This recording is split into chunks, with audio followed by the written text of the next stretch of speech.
Segur que molts de vosaltres heu notat que a vegades feu força amb les dents provocant fricció.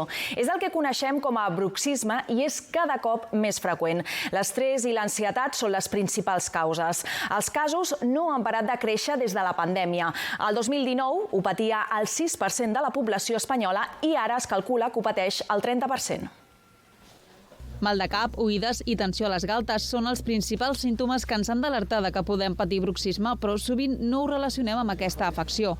En principi jo el que notava era com una mena de depressió aquí, un malestar. És el cas del David, que no trobava l'origen dels dolors que patia i fins i tot va programar un tac cerebral fins que la dentista li va diagnosticar de bruxisme. Detectem els desgastos a les dents, detectem la hipertròfia a la musculatura i llavors és quan comencem a fer preguntes al pacient i realment arribem al diagnòstic. No té una cura específica, però sí tractaments que ajuden a calmar la tensió i el dolor, com per exemple la fèrula de descàrrega. ¿Te la pones cada noche?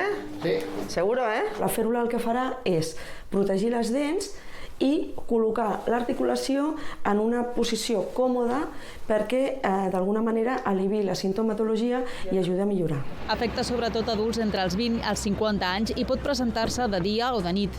Tots dos estan influenciats per l'estrès, per l'ansietat, però potser el nocturn està més influenciat per la depressió i menys per l'estrès. No? I el diürn, per exemple, s'associa molt a situacions estressants molt puntuals. Una altra de les conseqüències acostuma a ser la tensió a la musculatura de les espatlles. Es un tratamiento que va orientado a la esencia del problema, que sería relajar el sistema nervioso en la musculatura paraespinal, que si estamos haciendo una actividad tiene que estar activada, pero si estamos tumbados en la camilla tiene que estar desactivada. En el caso de los pacientes con bruxismo, sigue activada. Segons els experts, actualment a Espanya afecta entorn a un 30% de la població adulta.